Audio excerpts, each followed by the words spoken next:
நீங்க ஏதாச்சும் ஒரு புத்தகம் படிச்சு அழுதுருக்கீங்களா? அலெக்ஸ் ஹேலி ரூட்ஸ், இதை படிச்சு பாருங்க. இதுல இல்லாத வழியா? அதாவது மனிதர்களை விலங்கை கைது பண்ணி அடிமையாக்குவது மாதிரி மனிதர்களை அடிமையாக்கின ஒரு காலகட்டம். இது நடந்த நிறைய நிஜங்கள். இது இதெல்லாம் படிச்சுட்டு ஒரு 2-3 நாள் அப்படியே உட்கார்ந்த இடத்துலயே உட்கார்ந்து இருந்திருக்கோம். என்ன நடந்துட்டு இப்பவும் இது வேற ஒரு முறையில நடக்குது. இதே அடிமைத்தனம் இருக்கு, இதே அடக்குமுறைகள்லாம் இருக்கு, ஆனா வேற ரூபத்துல இருக்கு. ஆனா சம்பவங்கள் நடந்துகிட்டு தான் இருக்கு, ஆட்கள் மாறுறாங்க, வேற வேற விதத்துல நடந்துகிட்டு தான் இருக்கு. இதெல்லாம் பயங்கரமான வழி. அதே மாதிரி சஞ்சாரம், நம்ம நண்பர் எஸ்ராவோட புக்கு, இது ஒரு அற்புதமான ஒரு பதிவு. என்ன ரொம்ப டிஸ்டர்ப் பண்ண ஒரு பதிவு. இந்த பதிவுக்கு தான் வந்து சஞ்சாரத்துக்கு தான் ஐயா வந்து சாகித்ய அகாடமி விருது வாங்கினாரு. இது ஒரு சரியான, இதெல்லாம் வந்து சொல்லணும். இந்த மாதிரி படைப்புகள் எல்லாம் வந்து வெளியே கொண்டு போனா, ஏன்னா எத்தனை பேர் இது படிச்சிருப்பாங்க. ஒரு கையெழுத்து போட்டதா? ஆமா, இது வந்து தம்பி படவகப்பி எனக்கு. Okay okay. ஏன்னா இது ஏற்கனவே என்கிட்ட இருந்தது. ஒன்று வாங்கிட்டு வந்து எனக்கு கொடுப்பான். எப்பப்போ என்னை பார்க்க வரவங்க, என்னை தெரிந்தவர்கள் இந்த மாதிரி புத்தகங்கள் கொடுப்பாங்க. இது படவகோபி வந்து என்னை எப்ப பார்த்தாலும் எனக்கு ஒரு புக் கொடுத்துருவாங்க. அந்த மாதிரி ஒரு பாஷக்காரன்.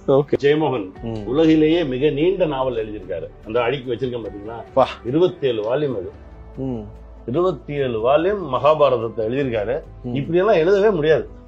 இப்படியெல்லாம் எழுதவே முடியாது. இது வந்து கிட்டத்தட்ட இதுல வந்து ஒரு 5000 பக்கம் படிச்சிருப்பேன்.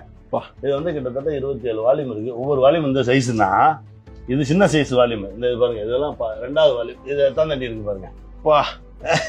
இந்த மாதிரி 27 புக்கு. இந்த 27 புக்கு இதெல்லாம் படிக்கணும்னா அதெல்லாம் கொடுத்து வச்சிருக்கணும். அதான் மகாபாரதத்தை இவ்வளவு டீட்டெயிலா 1000 பக்கங்கள், ஒன்னு 1000-1500 பக்கம் வரும். இது மாதிரி 27,000 பக்கம் எழுதி முடிச்சிருக்காரு. இதெல்லாம் எவ்வளவு பெரிய படைப்பு. ஏன்னா இப்போ இந்த டால்ஸ்டா நாவல்கள்ல சொல்லுவாங்க, வாரன் பீஸ்லாம் ஒரு எல்லாமே திரும்ப திரும்ப எழுதி முடிக்கவே ஒரு 20 வருஷம் ஆச்சுன்னு. பயங்கரமான புக்கு. ராகவன் நண்பர் எழுதினது. யதின்னு ஒரு புக்கு. யதி வந்து அதாவது ஒரு 4 விதமான சாமியார்களோட வாழ்க்கை. ஒரு குடும்பத்துல பிறந்த 4 பேர் 4 திசையில போயிடுவாங்க. அது பிரமாதமா எழுதியிருப்பாரு. இதெல்லாம் படைப்பாக்கணும்னு எனக்கு ரொம்ப ஆசை. இதெல்லாம் வந்து பதிவு பண்ணணும் அப்படின்னு ரொம்ப ஆசை. பேசிட்டு இருக்கோம், அது நடந்துடும்.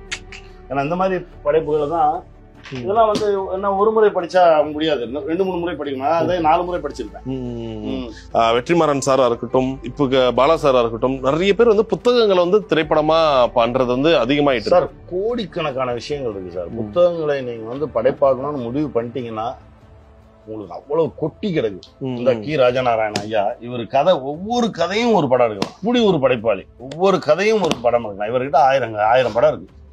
எங்க மேல என்ன இந்த மாதிரி என்னென்னமோ இருக்கு. ஆனா நம்ம என்ன கதை எழுதல, கதை இல்ல சொல்லிட்டு கதை இல்லன்னு சொல்லிட்டு இருப்போம். படிக்கணும். வந்தவொடனே தம்பி சொன்னா கள்ளிக்காட்டு இதிகாசம் இப்பதான் படிச்சேன் அப்படின்னு. இதெல்லாம் வந்து ஒரு முறை படிச்சா புரியாது, 4-5 முறை படிக்கணும். ஆமா, கள்ளிக்காட்டு இதிகாசம் படிச்சுட்டு இதை கொண்டு போய் நான் கமல் சார் ஆபீஸ்ல கொடுத்தேன். இத படமா பண்ணணும். இவர்கிட்ட, யாருக்கிட்ட, நம்ம மகேந்திரன் சார்ட்ட போய் கொடுத்தேன். இந்த மாதிரி ஏதோ ஒண்ணு சொல்லும் நம்ம கிட்ட ஒரு சில விஷயங்கள். அவர் ஆசைப்படுவோம். ஏன்னா அதுல இருக்கக்கூடிய கேரக்டர்லாம், மொக்கை நாயக்கர்லாம் சான்ஸே கிடையாது. ஆனா இது எவ்வளவு, அது எந்த இடத்துல வந்து இந்த விஷயம் வந்து கொஞ்சம் தடுமாறும், இல்ல அது ஸ்கிரிப்டிங் டு படமா போகும்போது இது ஒரு தடுமாறும். நம்ம வச்சுக்கிட்ட எல்லை தான். ஆமா, திடீர்னு பார்த்து பல பேர் போய் சொல்றாங்கல்ல, லேகா இருக்கு, இதுவா இருக்கு, அதுவா இருக்கு, எல்லாத்தையுமே ஓடிக்கிட்டே சொல்ல முடியாதுல்ல. ஒரு சில கதையை இப்படிதான் சொல்ல முடியும்.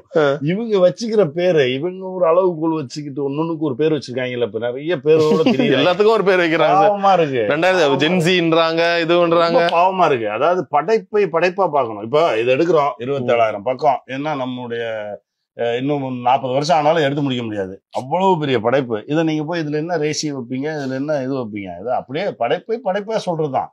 இதை நீங்க அப்படியே தான் ஏத்துக்கணும். இந்த மாதிரி அவ்வளவு இருக்கு, லட்சக்கணக்கான படைப்புகள் இருக்கு. தில்லானா மோகனாம்பாள் வந்து இது மாதிரி ஒரு புக் எல்லாம் வந்து இப்பதான் சார் பாக்குறது, புத்தகமா வந்துச்சு. சினிமாவை தான் பாத்துருப்பீங்க, புத்தகத்தை படமாக்குனாங்களா அப்பவே. அந்த மாதிரி ஒரு புக் இது. அதெல்லாம் ரொம்ப பழைய பதிப்பா இருக்கும்ல. ஆமா, பாக்கலாமா?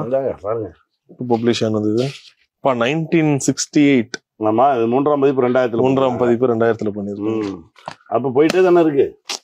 நீங்க என்னைக்கு இருந்தாலும் இதெல்லாம் வந்து நீங்க ஒரு காலத்துல அப்படியே எடுத்து புரட்டினீங்கன்னு வச்சுக்கோங்களேன், அது உங்களோட பேசும். 2 பாகமா? இது 2 பாகம். அவங்களோட பேசும் அந்த மாதிரி புத்தகங்கள்.